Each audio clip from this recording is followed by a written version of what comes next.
ये कहानी एक ऐसे खत्म होने वाली दुनिया की है जहाँ पर एक लड़की जिंदा बचने के लिए गवाती है अपने दोस्तों की जान। मूवी की शुरुआत में हम एक लड़की को देखते हैं जिसका नाम कैंडल है।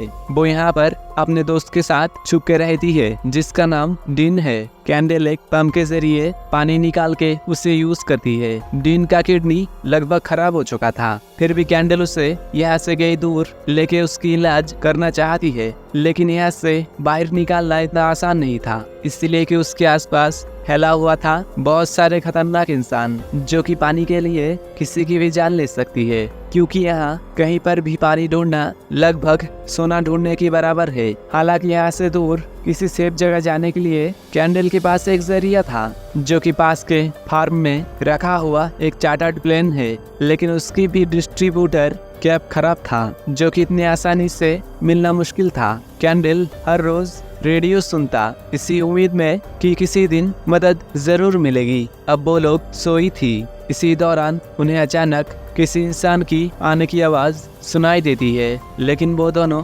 सावधानी बरतते हुए बिना किसी आवाज किए गन लोड करके बैठ जाती है। थोड़ी देर बाद उनकी बातों से पता चलता है कि वो लोग पानी की तलाश में आया हुआ था, जो नहीं मिलने पर वो लोग वापस चली जाती है। कैंडल हर दिन की तरह पंप से पानी लेके वापस जा रहा था, तभी एक अनजानी लड़की उसके हाथ पकड़ लेती है, जहां लड़की उससे बताती है कि मैं बहुत समय से प्यासी हूँ और मुझे पानी चाहिए। मेरा नाम है स्काई। हालांकि कैंडल अंदर से डरी हुई थी इस बात से कि इसके साथ कोई और तो नहीं, फिर भी कैंडल उसे पानी पीने के लिए दे देती है। वो लड़की का पैर में चोट देख के उसे अपने पास रुकने को बताती है, लेकिन लड़की बताती है कि यहाँ से थोड़ी दूर पर मेरी बहन रुका हुआ है जिसका हालत बहुत खराब है और मुझे उसके लिए भी थोड़ा पानी चाहिए। तभी कैंडल उससे पानी देके वहां से वापस चली जाती है। रास्ते पर एक लड़का के साथ उसका मुलाकात होती है जिसका नाम गैब्रियल था, जो कि कैंडल को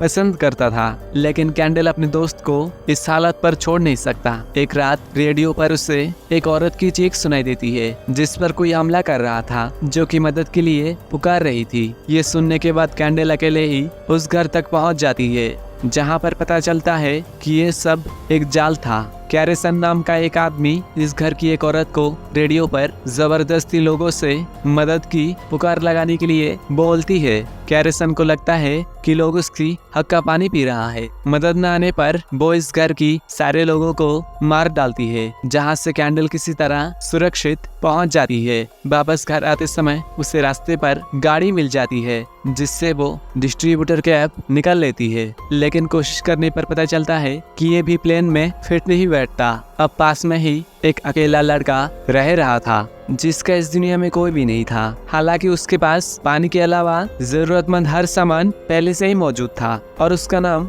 एल्बी था, जो कि अकेले जिंदा रहना सीख रहा था। हालांकि कैंडल एल्बी को अपने साथ रहने के लिए बोलती है, लेकिन एल्बी मना कर देती है, इसलिए कि लोग अक्सर पानी की तलाश में कैंडल की फार्म तक पहुंच जाती है। असल में ये जगह कभी इनका घर हुआ करता था। आज से कुछ साल पहले बारिश न होने के कारण सारा जमीन सूख के बंजर बन चुका था, जहां एक बूंद पानी के लिए लोग एक दूसरे को मारने लगती है। कैंडल और डीन बचपन में एक ही ऑर्फिन में पले बड़े हैं। पहले डीन का एक बहन भी हुआ करता था, लेकिन कुछ दिन पहले उसकी मौत हो गई और उसे इन लोगों ने घर के बाहर ही दफना दिया था। पंप का पानी भी धीरे धीरे सूख रहा था। इससे पहले ही वो डीन को यहाँ से किसी तरह बाहर निकालना चाहती है। सुबह होते ही गैब्रियल की फार्म की ओर जाने लगती है, जहाँ कुछ ही दूरी पर उससे भी लड़की मिल जाती है जिससे वो कुछ दिन पहले ही पानी पीने के लिए दिया था, जो कि अब मर चुका था। कैंडल गैब्रियल की घर तक पहुंच चुका था, जहां पर गैब्रियल की परिवार बताती है अब सारा कुआं सूख चुका है, इसलिए हम जिंदा रहने के लिए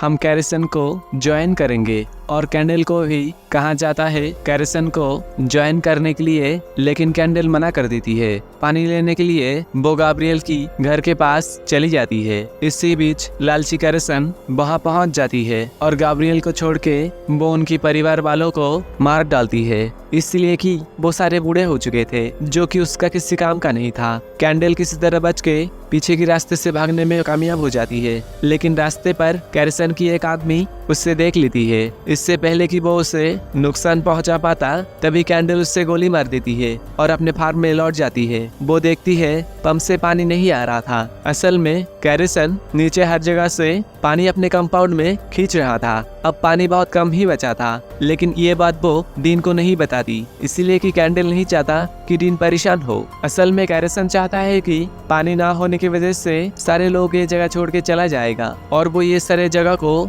अपने कब्जे में ले लेगा। सुबह होते ही डीन अपनी मरी हुई बहन की कब्र के पास रुक के उसे याद कर रहा था, जहां वो कैंडल को बताती है कि कल अगर मेरी मौत होती है तो तुम मुझे दफनाना मत, वो भी इस तरह से मुझे आग से जला देना। ये सुनने के बाद कैंडल रोने लगती है और डीन को बताती है कि तुम परेशान मत हो, उससे पहले मैं तुम्हें यहाँ से निकाल लूंगी। कुछ देर बाद कैंडल जब घर से निकल रहा था तो एक आदमी उसके घर के पास खड़ा हुआ था। हालांकि उससे पहले कैंडल छुप जाती है, इसीलिए कि इस घर के सामने एक नल था, जिसे देख कैरिसन को लगता है जरूर कोई ना कोई इस घर में रहता है। कैंडल जानता है अगर वो घर की बाहर गई तो जरूर कैरिसन उसे मार डालेगी। कैरिसन के पास ऐसा एक डिवाइस होती है जिससे वो इंसान की ब्लड के जरिए किसी की भी मौजूदगी का पता लगा सकती है। इसीलिए दोनों खुद को एक पॉलिथीन से कवर कर लेती है, जिससे कैरिसन उन्हें ढूंढ नहीं पाती और अंदर एक जहरीली गैस छोड़ देती है। लेकिन दोनों अपने मुंह पर गैस मास्क लगा लेती है, जिससे वो लोग गैस से बच जाती है। इससे कैरिसन समझ जाती है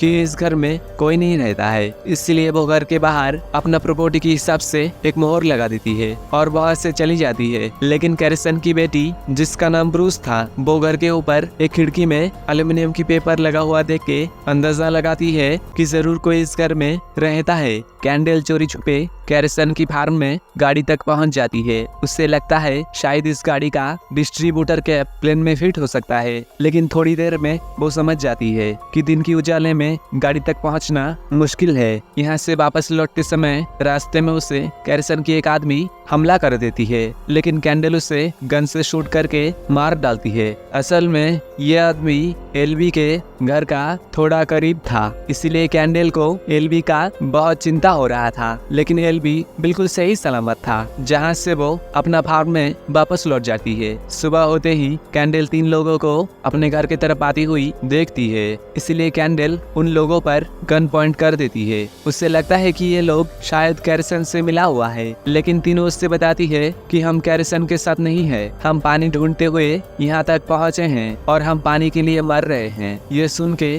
कैंडल उन्हें थोड़ा पानी दे देती है। उसके बाद तीनों वहाँ से चली जाती है। इसी दौरान डीन को पता चलता है कि पिछले कई दिनों से कैंडल अपना हिस्से का पानी वो उससे पीने के लिए दे रहा था, कारण कि पंप सूख चुका है और उनके पास बस एक ही हफ्ते का पानी बचा हुआ था।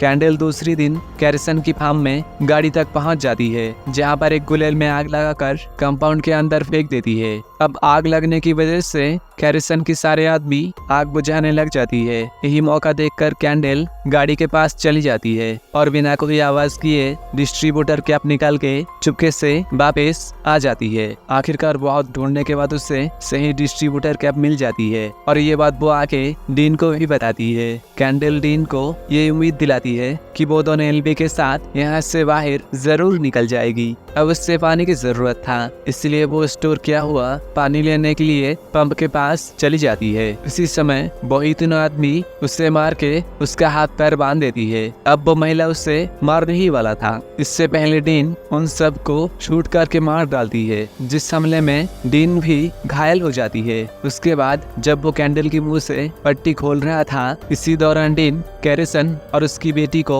उनके तरफ आती हुई देख लेती है, इसलिए वो कैंडल को पास में एक गाड़ी के अंदर छुपा देती है, ये कह के कि चाहे कुछ भी हो जाए तुम गाड़ी से बाहर मत निकलना। कैरिसन और बाकी सब हैरान था कि डीन ठीक से खड़ा भी नहीं हो पाता, तो वो अकेले इन लोगों को कैसे मार सकता है। डीन 2 लोगों को गाड़ी की ओर जाते देख उन लोगों पर गोली चला देती है, जिससे गुस्सा होके कैरिसन की बेटी उसे शूट करके मार डालती है, लेकिन कैंडल को देख नहीं पाती और कैंडल छुप के गैब्रियल की घर तक पहुंच जाती है, जहां से वो पहले तो थोड़ा पानी पी लेती है। उसके बाद एक लाश के ऊपर से एक तलवार लेके वापस अपने फार्म में लौट आती है और कैरिसन की 2 आदमी को मार डालती है। और एक मास्क पहना हुआ आदमी को गन की पिछले हिस्से से मार मार के बहुत बुरा हाल कर देती है। अब वो मास्क हटा के देखती है तो वो गैब्रियल था। अब वो मर चुका है, जिसके कारण कैंडल बहुत दुखी हो जाती है। वो डीन की बॉडी को घर के अंदर रख के घर को आग लगा देती है। उसके बाद वो लाया हुआ डिस्ट्रीब्यूटर कैप को फ्लेम में लगा देती है। फिर एलबी को ढूंढने लगती है, लेकिन एलबी की घर के बाहर कैरिसन की प्रॉपर्टी की मार्किंग लगा हुआ था, जो देख के कैंडल समझ जाती है कि कैरिसन जरूर एलबी को अपने फार्म में ले गया होगा। इसीलिए वो कैरिसन की कंपाउंड तक पहुंच जाती है, जहां पर वो कीचड़ के अंदर से फार्म के अंदर पहुंच जाती है। उसके बाद वो कैरिसन की एक एक करके सारे आदमी को मार डालती है और एक गोली कैरिसन को भी मारी जाती है। अब गोली भी खत्म हो चुका था, इसीलिए वो तलवार से कैरिसन की गला काट देती है। अब आखिरी में कैरिसन की बेटी ब्रूक और कैंडल ही बची थी। अब उन दोनों के बीच में घमासान फाइट होती है, जहां अंत में कैंडल ब्रूक की पेट में तलवार घुसा देती है, जहां मौके पर उसकी मौत हो जाती है। इसके बाद कैंडल एलबी को लेकर प्लेन की ओर जा रहा था। इसी दौरान एलबी डीन के बारे में पूछती है, जहां कैंडल उसे झूठ बोलती है कि डीन यहाँ फार्म में रुकेगा। इसी के साथ हमारी आज की कहानी खत्म होती है। अगर आपको ये वीडियो अच्छी लगी तो वीडियो को लाइक और चैनल को सब्सक्राइब जरूर करें, ताकि हम आपके लिए ऐसे वीडियो लाते रहें।